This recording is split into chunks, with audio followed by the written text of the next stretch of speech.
ഞാൻ 2012 വൈദികനായിട്ട് അഭിഷേകം ചെയ്യപ്പെടുന്നു.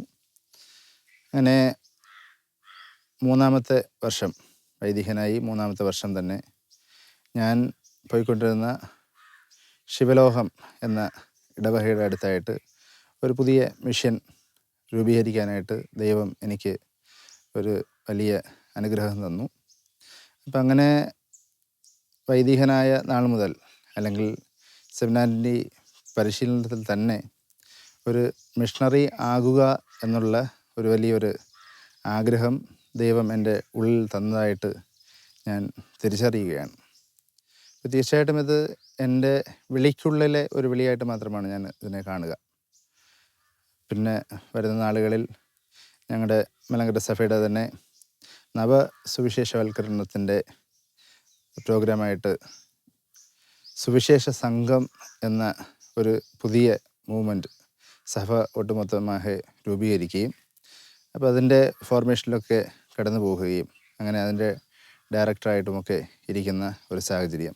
പിതാവിൻ്റെ അനുവാദത്തോടുകൂടെ 2018 ഞാൻ ആദ്യമായിട്ട് ആണ്ടിപ്പെട്ടി എന്നുള്ള ആ ഗ്രാമത്തിലേക്ക് ഞാൻ കടന്നു വരികയാണ്. അപ്പോൾ ആണ്ടിപ്പെട്ടി ഗ്രാമത്തിലേക്ക് ഞാൻ കടന്നു വരാൻ കാരണം, അവിടെ നമുക്ക് ആണ്ടിപ്പെട്ടിയിൽ നിന്നും ഒരു ഫാമിലി വിവാഹത്തിലൂടെ നമ്മുടെ മാർത്താണ്ഡത്തിലേക്ക് കടന്നു വരികയും അങ്ങനെ ഭാര്യ വീട്ടിൽ താമസിക്കുകയും ചെയ്ത് ഏതാണ്ട് 20 വർഷങ്ങളോളം ആകുന്നു. മണികണ്ഠൻ, ബബിത എന്നുള്ള ആ ഫാമിലി. അപ്പോൾ അവരുടെ ഒരു ഗൈഡൻസിലാണ്, അല്ലെങ്കിൽ അവരുടെ ആഗ്രഹത്തിലൂടെയാണ് ഞാൻ ഇവിടെ കടന്നു വരുന്നത് ആണ്ടിപ്പെട്ടിയിലേക്ക്. അപ്പം ഇവരെ പരിചയപ്പെടുന്ന നാൾ മുതൽ ഇവർ ഇടയ്ക്കിടയ്ക്ക് എന്നോട് പറയുമായിരുന്നു, അച്ഛന് ഒരു മിഷൻ തേഴ്സ്റ്റ് ഉണ്ട്, അപ്പോൾ അതുകൊണ്ട് എൻ്റെ സ്വന്തം നാട്ടിൽ അച്ഛനൊന്ന് വരണം, നമുക്ക് അവിടെ ആണ്ടിപ്പെട്ടിയിൽ ഒരു ദേവാലയം പണിയണം, ഒരു ദൈവിക സമൂഹം ഉണ്ടാക്കണം എന്നവരങ്ങനെ പറയുമായിരുന്നു. അപ്പോൾ ഞാൻ ഞായറാഴ്ച വരുന്നു, ഈ പ്രദേശത്തേക്ക് കാണുന്നു. കണ്ടിട്ട് അടുത്ത് ചൊവ്വാഴ്ച ദിവസം പിതാവിനെ കണ്ട് ഈ ആണ്ടിപ്പെട്ടിയുടെ വിശേഷങ്ങളൊക്കെ പിതാവിനെ അറിയിച്ചു. ആണ്ടിപ്പെട്ടി എന്താണ്, അവിടുത്തെ സാധ്യതകൾ എന്താണ്, അങ്ങനെ പിതാവിനെ അറിയിക്കുമ്പോൾ പിതാവ് പറഞ്ഞു, ഓക്കെ, സുവിശേഷ സംഘത്തിൻ്റെ പ്രവർത്തനങ്ങൾക്ക് കോട്ടം വരാത്ത രീതിയിൽ അച്ഛനെ കൊണ്ട് ആണ്ടിപ്പെട്ടിയും കൈകാര്യം ചെയ്യാൻ പറ്റുമെങ്കിൽ അച്ഛൻ യു ക്യാൻ കണ്ടിന്യൂ എന്ന് പിതാവ് പറഞ്ഞായിരുന്നു.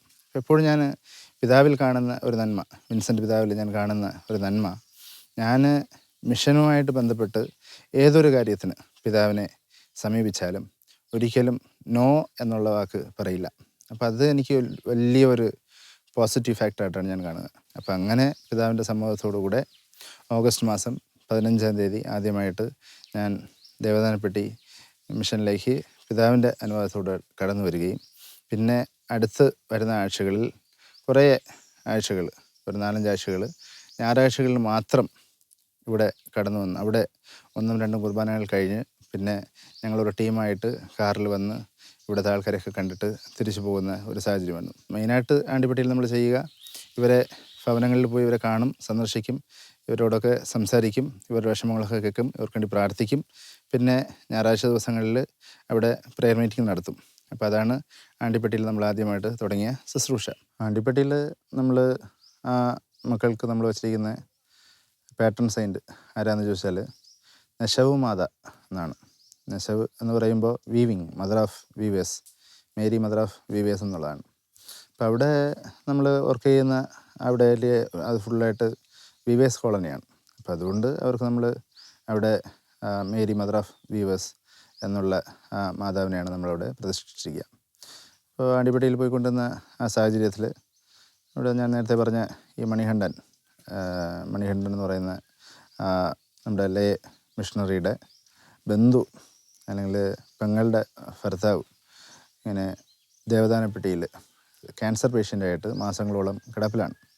ആ സാഹചര്യത്തിൽ ആ ക്യാൻസർ രോഗിയെ ഒന്ന് കാണാൻ, ആ മനുഷ്യന് വേണ്ടി പ്രാർത്ഥിക്കാനായിട്ട് 2019 ജനുവരി 2-ാം തീയതി 3-ാം തീയതി ആ റേഞ്ചിൽ ഞങ്ങൾ വരികയാണ്. ജനുവരി ഫസ്റ്റ് വീക്കിൽ ഞങ്ങൾ വരികയാണ്.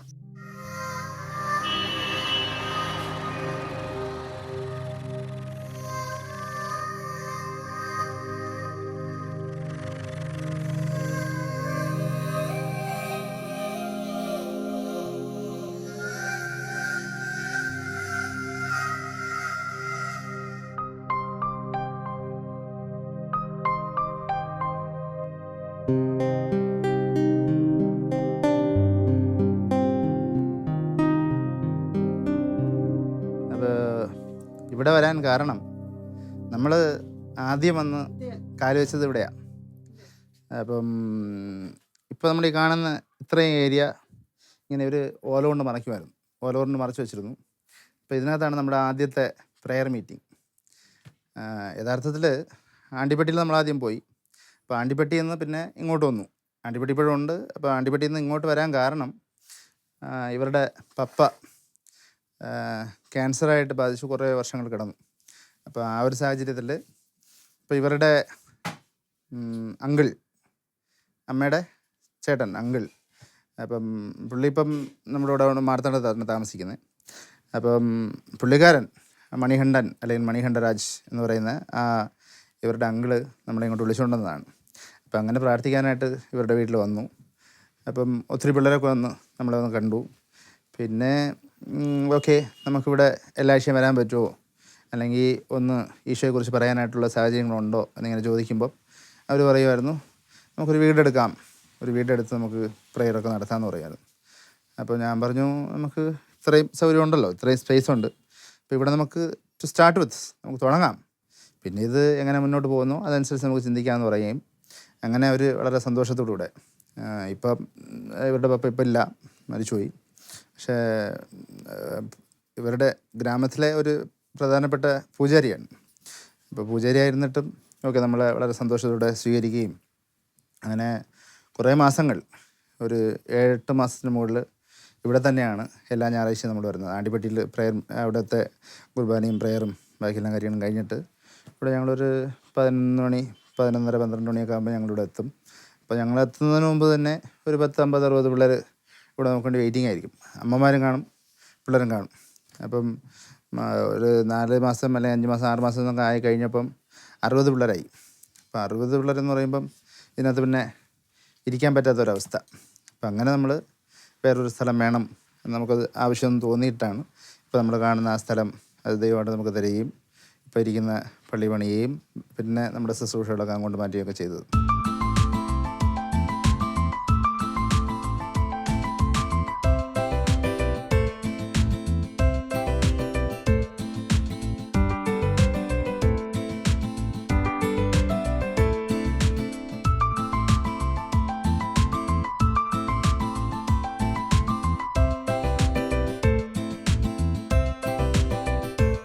യഥാർത്ഥത്തിൽ ദേവദാനപ്പെട്ടി, ഇപ്പോൾ ദേവദാനം എന്ന് പറയുമ്പോൾ ദൈവത്തിൻ്റെ ദാനം എന്നുള്ളതാണ് ദേവദാനപ്പെട്ടിയുടെ അർത്ഥം.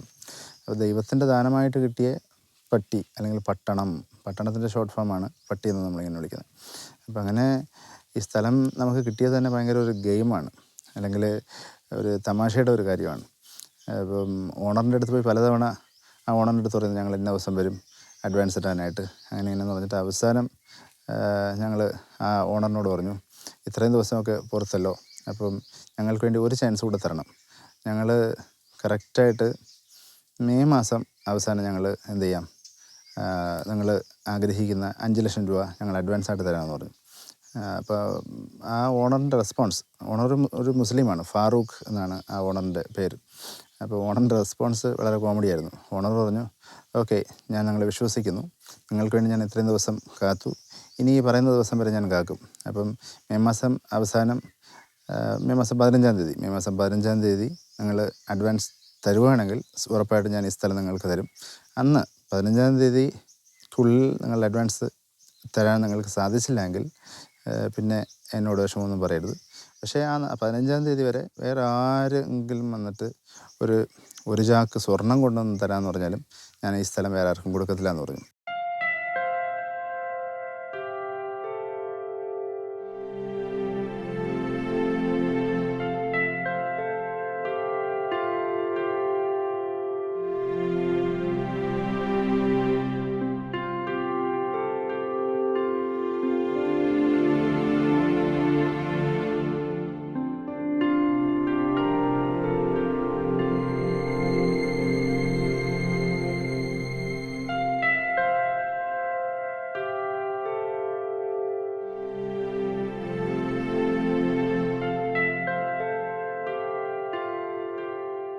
ജനുവരി മാസത്തിൽ നമ്മൾ പണികളൊക്കെ തുടങ്ങാനായിട്ട് ആഗ്രഹിച്ചു. പക്ഷേ മാർച്ച് മാസമായി നമ്മൾ പണിയൊക്കെ തുടങ്ങുമ്പോൾ. മാർച്ച് മാസം 15-ാം തീയതി നമ്മൾ ആദ്യമായിട്ട് ദേവദാനപ്പെട്ടിയിൽ നമ്മുടെ ദേവാലയത്തിൻ്റെ പണി ആരംഭിക്കുന്നു. ബോർവെല്ലിൻ്റെ പണികളൊക്കെ തുടങ്ങുന്നു. ബോർവെല്ലിട്ടന്ന് തന്നെ ആ ഗ്രാമത്തിലെ ആൾക്കാരെല്ലാം ഇങ്ങനെ നമ്മളൊന്ന് വളഞ്ഞിട്ട് ഞങ്ങളുടെ ഗ്രാമത്തെ നശിപ്പിക്കാൻ പോവുകയാണ്, അല്ലെങ്കിൽ കളർ ഫാക്ടറി ഞങ്ങൾ തുടങ്ങാൻ പോവുകയാണ്, നൂലിന് ചായം പൂശുന്ന ഫാക്ടറിയാണ് ഞങ്ങൾ തുടങ്ങാൻ പോകുന്നത്. അപ്പോൾ അങ്ങനെ തുടങ്ങിക്കഴിഞ്ഞാൽ ഞങ്ങളുടെ ഗ്രാമമെല്ലാം നശിച്ചു പോകുമെന്ന് പറഞ്ഞിട്ട് ഇവരിങ്ങനെ വേറെ പല കാരണങ്ങൾ കൊണ്ട് ഞങ്ങളുടെ ആ ബോർവെൽ പണിയൊക്കെ തടഞ്ഞു. അപ്പോൾ ഞങ്ങൾക്ക് യഥാർത്ഥത്തിൽ ഞങ്ങളെല്ലാം ഭയന്നുപോയി. പക്ഷേ അവിടെയും ദൈവം ഞങ്ങളെ പൊന്നുപോലെ കാത്ത് പരിപാലിക്കുകയും യാതൊരു പ്രശ്നം കൂടാതെ ബോർവെൽ പണികളൊക്കെ തീർത്തു. പിന്നെ അങ്ങനെ ഇടയ്ക്കിടയ്ക്ക് അന്യമതസ്ഥരുടെ ടെൻഷൻസൊക്കെ ഞങ്ങൾക്ക് ഉണ്ടായിരുന്നു. പക്ഷേ ഇന്നിപ്പോൾ എല്ലാവരും ഞങ്ങളെ വളരെ സന്തോഷത്തോടെ കാണുകയും ഞങ്ങളുടെ പ്രസൻസ് അവർക്ക് അതൊരു അനുഗ്രഹമായിട്ട് മാറിയിരിക്കുകയാണ്.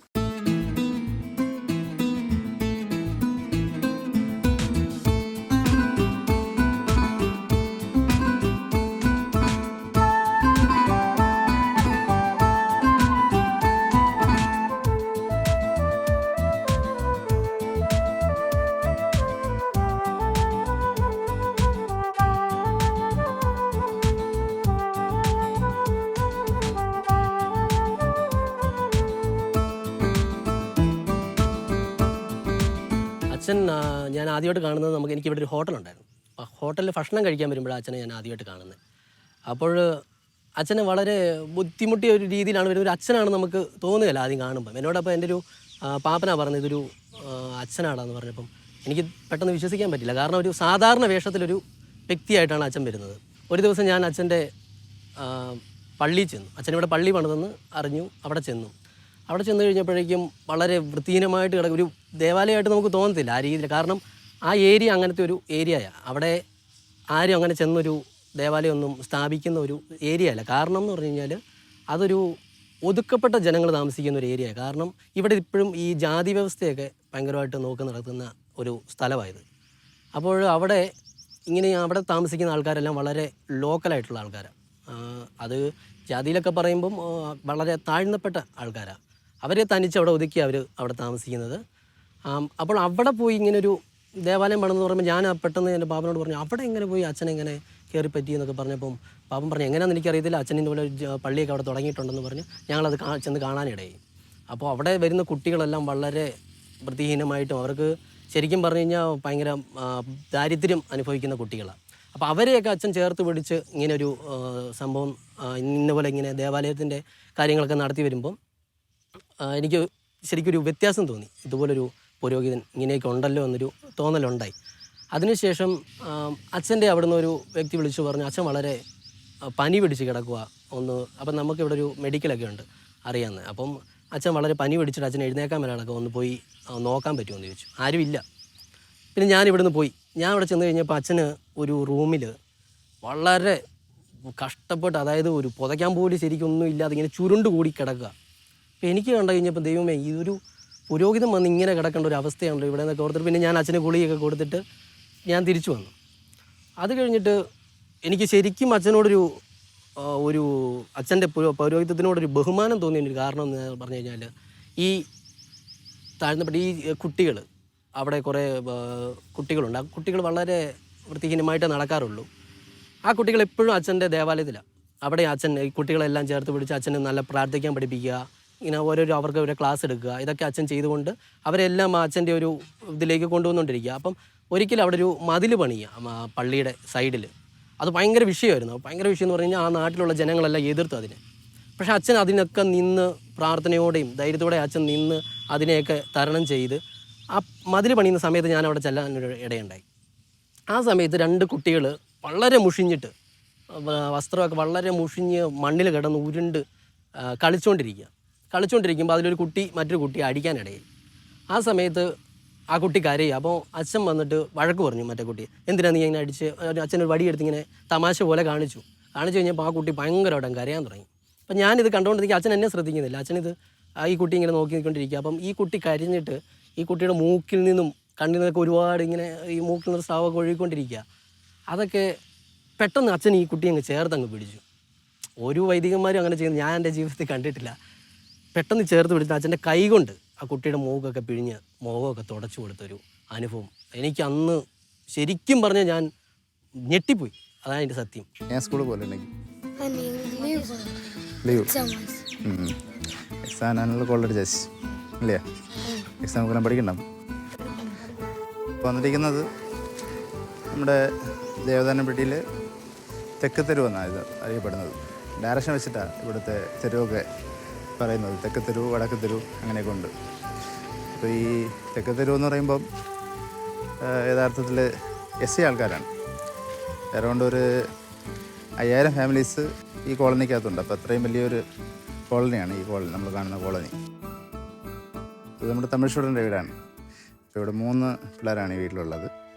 പിന്നെ അപ്പനമ്മ.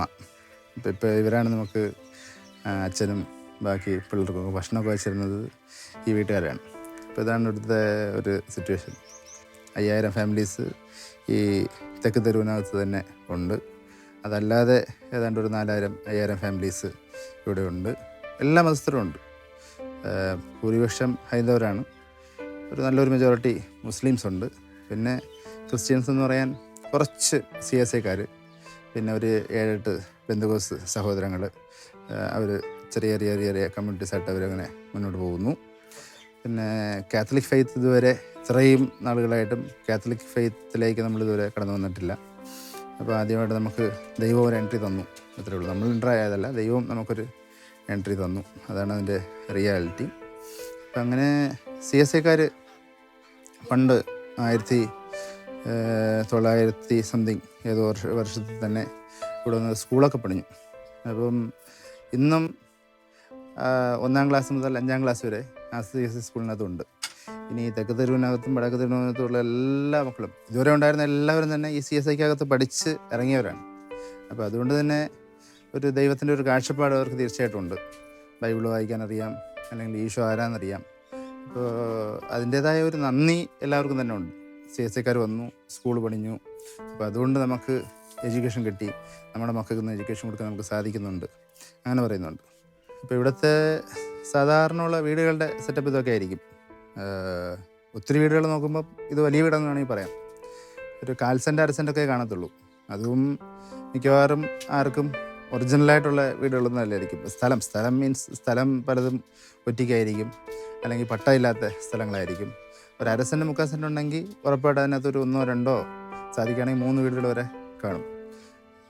പിന്നെ ഒരു 100 വീടെടുത്താൽ ഒരു പക്ഷേ ഒരു 3 വീട് 4 വീട്, ഒരു പക്ഷേ 3 വീട് 4 വീട് എന്നൊക്കെ പറയുന്നത് തന്നെ കൂടുതലാണ്. കോൺക്രീറ്റ് വീടുകൾ അത്രയൊക്കെ കാണത്തുള്ളൂ. പിന്നെ ബാക്കി ഓട് വീടുകളായിരിക്കും, ഓട് വീടുകൾ. പിന്നെ ചിലരെന്ന് പറഞ്ഞാൽ ഈ ഷീറ്റില്ലേ, ടിൻ ഷീറ്റ് എടുത്ത് മൊത്തത്തിൽ മുകളിലും ടിൻ ഷീറ്റാണ്, സൈഡ് ഫുള്ള് ടിൻ ഷീറ്റായിരിക്കും. പിന്നെ ഓല വീടുകൾ ഇന്നിപ്പം നമുക്ക് കാണാനായിട്ട് ഇല്ല. ഇവരിപ്പോൾ ഓല വെച്ച് മറിച്ചിട്ടുണ്ട്. അല്ലാതെ മുകളിൽ ഓല കെട്ടിയ വീടുകൾ അപൂർവം, അതിൻ്റെ നിലനിൽക്കത്തില്ല. ഇത്രയും വർഷമൊക്കെ ആയില്ല. അതുകൊണ്ട് ആ ഒരു രീതിയൊക്കെ മാറി ഇങ്ങനെയൊക്കെ ആയിരിക്കും.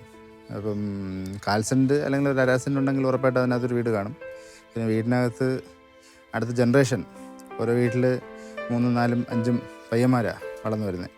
അപ്പോൾ അടുത്ത ഒരു ഘട്ടത്തിലേക്ക് പോകുമ്പോൾ ഇവർക്കെന്തില്ല, സ്വന്തമായിട്ട് സ്ഥലമില്ലാത്തൊരവസ്ഥ, അല്ലെങ്കിൽ അവർ ഒരു 4 പേർക്ക് 5 പേർക്ക് വേറെ വീടുകളിലേക്ക് പോകണം എന്ന് പറയുമ്പോൾ പലർക്കും സ്ഥലമില്ലാത്തൊരവസ്ഥയാണ്. ഉള്ളവർക്ക് ഇഷ്ടം പോലെ ഉണ്ട്, ഉള്ളവർക്ക് ഏക്കർ കണക്കിലുണ്ട്, ഇല്ലാത്തവർക്ക് ഒന്നുമില്ല. അതാണ് ഇവിടുത്തെ, അതായത് 2 എക്സ്ട്രീമാണ്. ഉള്ളവർ വളരെ സമ്പന്നമായിട്ട് ജീവിക്കും, ഇല്ലാത്തവർ തീരെ താഴ്ന്ന ദരിദ്രാവസ്ഥയിൽ ജീവിക്കും. അതായിരിക്കും ഇവിടുത്തെ വേറൊരു അണ്ടർസ്റ്റാൻഡിങ്. ആ നാട്ടുകാരെന്ന് പറഞ്ഞു കഴിഞ്ഞാൽ താഴ്ത്തപ്പെട്ട ജനതയായിട്ട് അവർ എപ്പോഴും ഇവിടെ, ഞാൻ പറഞ്ഞില്ല, ജാതി വ്യവസ്ഥ ഇവിടെ നിലനിൽക്കുന്നുണ്ട്. അപ്പോൾ അവർ മറ്റുള്ള വീട്ടിലൊന്നും പോയി അവർ ഭക്ഷണം കഴിക്കാറില്ല. അവരുടെ വീട്ടിൽ ആരും പോയി ഭക്ഷണം കഴിക്കുകയില്ല, അല്ലെങ്കിൽ ഒരു വെള്ളം പോലും അവർക്ക് കൊടുക്കുകയില്ല. അതിപ്പോഴും ഇവിടെ നിലനിൽക്കുന്നൊരു കാര്യമാണ്. അങ്ങനെയുള്ളവരടുത്താണ് അച്ഛൻ ചെന്ന് അവരെല്ലാമായിട്ട് ഭയങ്കരമായിട്ട് ക്ലോസ് ആയി. ആ ആൾക്കാരെല്ലാം വന്ന് അച്ഛൻ്റെ പള്ളിയിൽ വരാനും അവരെല്ലാം പ്രാർത്ഥിക്കാനും ഒക്കെ അച്ഛൻ അവിടെ ഒരു മാറ്റം ഉണ്ടാക്കി എടുത്തുകൊണ്ടിരിക്കുക. ഇപ്പം വളരെ മാറ്റമായി. കാരണം ആ ഏരിയയിൽ ആരും പോവുകയില്ല. ഒന്നാമത്തെ കാര്യം, അവിടെയുള്ളവരെ ഇങ്ങനെ ഒതുക്കി നിർത്തിയേക്കുക. അവർ മോഷണത്തിൻ്റെ ആൾക്കാരാണെന്ന് പറയും, അല്ലെങ്കിൽ പിടിച്ചുപറിയുടെ ആൾക്കാരാണെന്ന് പറയും. ആരും പോകാറില്ല. അങ്ങനത്തെ ഒരു സ്ഥലത്ത് ചെന്ന് അച്ഛൻ ഇത്രയ്ക്കും അവരെ എല്ലാം ഇമ്പ്രസ് ചെയ്യിച്ചിട്ടുണ്ടെങ്കിൽ അത് അച്ഛൻ്റെ ഭയങ്കര കഴിവ് തന്നെയാണ്. അതിനകത്ത് ഒരു മാറ്റമില്ല.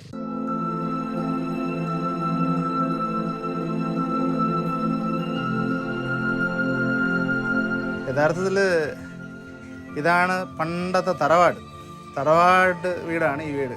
ഇപ്പം പഴയ സ്റ്റൈലിലിരിക്കുന്ന ആരോഗ്യമായിട്ടുള്ള ഒരു വീട്. ആരോഗ്യം എന്നുള്ള ഒരു സെൻസ് നമുക്ക് പറയാൻ പറ്റും. അപ്പോൾ ആരോഗ്യമുള്ള സ്പേസുള്ള പണ്ടത്തെ സ്റ്റൈലിലുള്ള ഒരു വീടാണ് ഈ വീട്. തറവാട് വീടെന്ന് നമുക്ക് പറയാനായിട്ട് സാധിക്കും.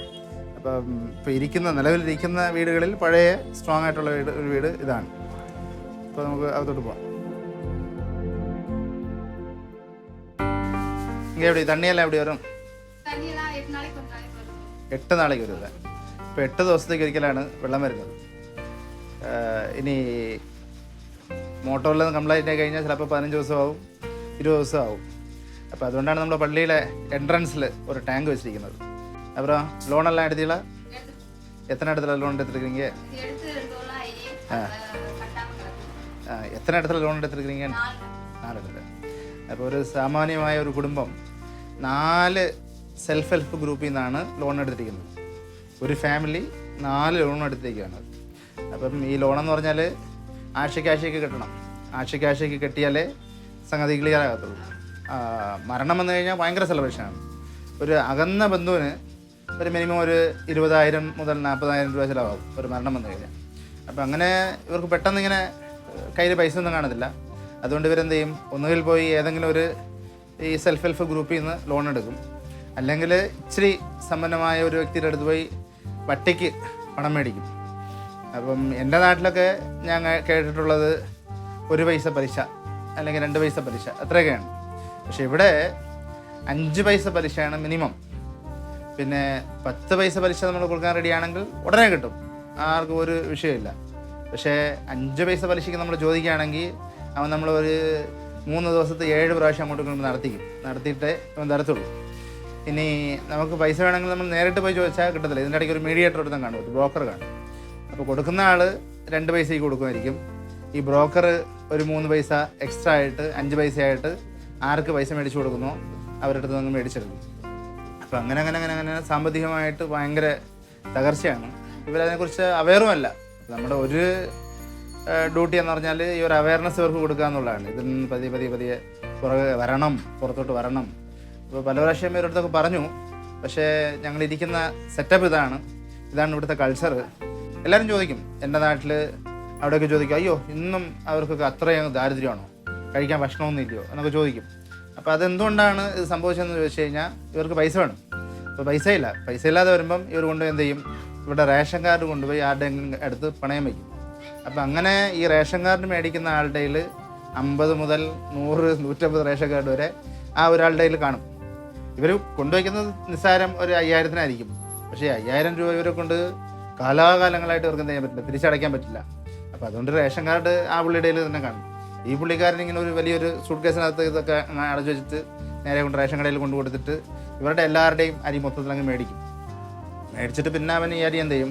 ഡബിൾ 3 വിലക്കായിട്ട് വേറെ ആൾക്കാർക്ക് അങ്ങ് വിൽക്കും. അപ്പം അങ്ങനെ വരുമ്പം ഇവരുടെ വീട്ടിൽ എന്നല്ല റേഷനില്ല.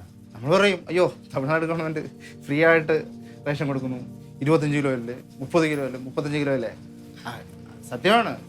പക്ഷേ ഇവർക്ക് റേഷൻ കാർഡ് ഇവരുടെ കയ്യിൽ ഇല്ലാത്തത് കൊണ്ട് ഈ 35 പോയിട്ട് 5 കിലോ അരി പോലും ഇവർക്ക് കിട്ടത്തില്ല. അപ്പോൾ നമ്മൾ ഈ ഉച്ചഭക്ഷണം തുടങ്ങി. അപ്പോൾ ഉച്ചഭക്ഷണം തുടങ്ങിയതിൻ്റെ ഒരു ചരിത്രമുണ്ട്. അപ്പം പള്ളിപ്പണി തുടങ്ങി നടന്നുകൊണ്ടിരുന്നു. അപ്പോൾ നടന്നുകൊണ്ടിരുന്നപ്പം നേരത്തെ നമുക്ക് പരിചയമുള്ള പിള്ളേരിൽ 5 ചെറുക്കന്മാർ വന്നിട്ട് ഇങ്ങനെ കളിക്കാനായിട്ട് സ്ഥലം ചോദിച്ചു വരും. അച്ഛാ ഞങ്ങൾ കളിക്കട്ടെ. അപ്പോൾ ഞാൻ പറയും, എടാ മക്കളെ കൊറോണ സമയമാണ്, ആൾ കൂടിക്കഴിഞ്ഞാൽ പ്രശ്നമാണ്, അതുകൊണ്ട് അതൊന്നും വേണ്ട, നമുക്ക് പെട്ടെന്ന് പണി തീർത്തിട്ട് നമുക്ക് എന്ത് ചെയ്യാം, ഇവിടെ കളിക്കാം എന്ന് പറയും. അപ്പോൾ ഇവന്മാർ 3-ാമത്തെ ആഴ്ച എൻ്റെ അടുത്ത് ചോദിച്ചൊന്നുമില്ല. ഇവന്മാരങ്ങ് കളിക്കാൻ തുടങ്ങി. കുറേ ദൂരമായിട്ടങ്ങ് കളിക്കാൻ തുടങ്ങി. ഇടയ്ക്കിടയ്ക്ക് ഇവന്മാരുടെ അടുത്ത് പറയും, എടാ മക്കളെ നിങ്ങൾ പോയി എന്തെങ്കിലും കഴിച്ചിട്ടോ എന്ന് പറയും. ഇവർ കഴിക്കാച്ചാന്ന് പറയും. അവസാനം മണി 1 ഒന്നായപ്പോൾ നമുക്ക് പണിക്കാർക്ക്, ഞങ്ങൾക്ക്, ബ്രദേഴ്സിന് എല്ലാവർക്കും വിശക്കുവാണ്. അപ്പം നമ്മൾ കഴിക്കുമ്പം ഇവരെങ്ങനെയാടാ കഴിക്കാതിരിക്കുന്നത്? അപ്പോൾ ഞാൻ വെറുതെ തമാശന് ചോദിച്ചു, എന്നാൽ പിന്നെ കഴിക്കുന്നോടാന്ന് ചോദിച്ചു. അപ്പോൾ കേട്ട് കഴിഞ്ഞില്ല, ഇവന്മാർ 5 പേരും കൂടെ റൗണ്ട് അടിച്ച് അവിടെ ഇരുന്നു. പിന്നെ ഞങ്ങൾക്ക് ഉണ്ടാക്കി വെച്ചിരുന്ന ഭക്ഷണത്തിന് ഞങ്ങൾ ഷെയർ ചെയ്ത് അങ്ങ് കഴിച്ചു. പിന്നെ അടുത്ത ദിവസം ഈ 5 എന്നുള്ളത് 10 പേര് വന്നു. അങ്ങനെ തിങ്കളാഴ്ച തുടങ്ങി വെള്ളിയാഴ്ച ആയപ്പം 75 പേര് പിള്ളേർ ഉച്ചഭക്ഷണത്തിന് വേണ്ടി മാത്രം വന്നായിരുന്നു. പിന്നെ അത് കഴിഞ്ഞ് ശനിയാഴ്ച ആയപ്പം 120 പേര് വന്നു. അപ്പോൾ വെള്ളിയാഴ്ച ശനിയാഴ്ചയും പ്രാക്ടിക്കലി ഞങ്ങൾക്ക് ഭക്ഷണം കിട്ടില്ല. ഞങ്ങളെപ്പോഴും നോക്കുന്നത് ഒരു 5 പേര് 10 പേര് കൂടുമായിരിക്കും എന്ന് നോക്കും. പക്ഷേ അന്നത്തെ സാഹചര്യത്തിൽ ഞങ്ങൾ പിന്നെ പ്രാക്ടിക്കൽ 2 ദിവസം പട്ടിണിയായിരുന്നു. അപ്പം ഇവരുടെ അടുത്തെല്ലാം ഞാൻ ചോദിക്കും, എന്താടാ വീട്ടിൽ എന്നാ സ്പെഷ്യൽ, ഇന്ന് എന്തുവാ കഴിച്ചതെന്ന് ചോദിച്ചാൽ ഇവർ പറയും തണ്ണിച്ചോറെന്ന് പറയും.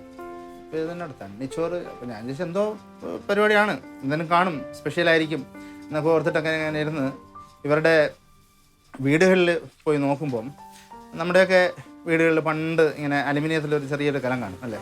അപ്പോൾ അതിനകത്ത് ഇങ്ങനെ ഈ അമ്മമാർ എവിടെ നിന്ന് അങ്ങനെ ഒപ്പിച്ച് വെച്ചാൽ ഈ റേഷൻ അരിയിൽ ഒരു ഗ്ലാസ് അരിയെടുത്ത് അങ്ങിട്ട് ചോറ് റെഡിയാക്കി വയ്ക്കും. പിന്നെ വേറെ ഒന്നും ഇവർക്ക് വീട്ടിൽ റെഡിയാക്കി വെക്കാനായിട്ട് കാണത്തില്ല, ഒരു രസമോ അച്ചാറോ ഒന്നും കാണത്തില്ല. അപ്പം ഇനി അമ്മമാർക്കും അല്ലെങ്കിൽ അപ്പന്മാർക്കും പിള്ളേരെ വളർത്തണം, അല്ലെങ്കിൽ പിള്ളേർ നല്ല ഭക്ഷണം കഴിച്ച് വളരണം എന്നുള്ള ചിന്തകളൊന്നുമില്ല. ദൈവം ദാനമായിട്ട് കൊടുത്തു, ദാനമായിട്ട് ഞങ്ങൾ സ്വീകരിച്ചു, ദാനമായിട്ട് പിള്ളേരെ വളർത്തുന്നു എന്നുള്ളതാണ് ഇവരുടെ ഒരു രീതി. ഞങ്ങൾക്ക് പണിക്ക് പോകണം, അല്ലെങ്കിൽ ഞങ്ങൾക്ക് വേറെ കാട്ടുവരയ്ക്ക് പോകണം, അല്ലെങ്കിൽ ഞങ്ങൾക്ക് വേറെ പല രീതിയിൽ ഞങ്ങൾ ബിസിയാണ്.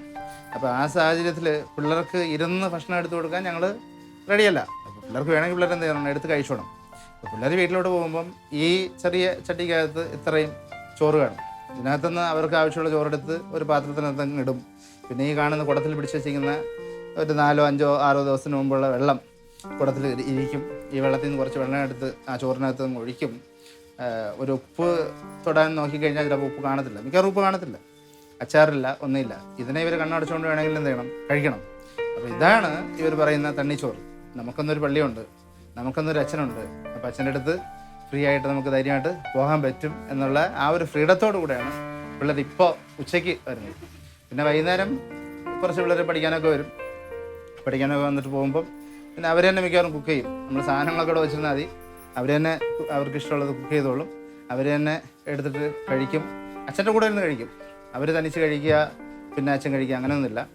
അപ്പം അവർ കഴിക്കുമ്പോൾ അച്ഛനെയും വിളിക്കും. അങ്ങനെ എല്ലാവരും കൂടെ ഞാനും പിള്ളേരും എല്ലാവരും കൂടെ ഇരുന്ന ഞങ്ങൾ രാത്രി ഭക്ഷണം കഴിക്കുന്നത്. അപ്പോൾ അതിനുള്ളൊരു സന്തോഷത്തോടെ പോകുന്നു. അച്ഛൻ ഞങ്ങൾക്ക് ഭക്ഷണം തന്നു, ഞങ്ങളുടെ മക്കൾക്ക് ഭക്ഷണം കൊടുക്കുന്നു. ഇപ്പോൾ ഏതാ പിള്ളേർക്ക് ആവശ്യമുള്ള എഡ്യൂക്കേഷൻ അച്ഛൻ കൊടുക്കുന്നു, അല്ലെങ്കിൽ അച്ഛനിലൂടെ സഭ കൊടുക്കുന്നു, അല്ലെങ്കിൽ ദൈവം അതിനുള്ളൊരു സാഹചര്യം ഒരുക്കി തരുന്നു എന്നിങ്ങനെ അവർക്ക് മനസ്സിലാകുകയും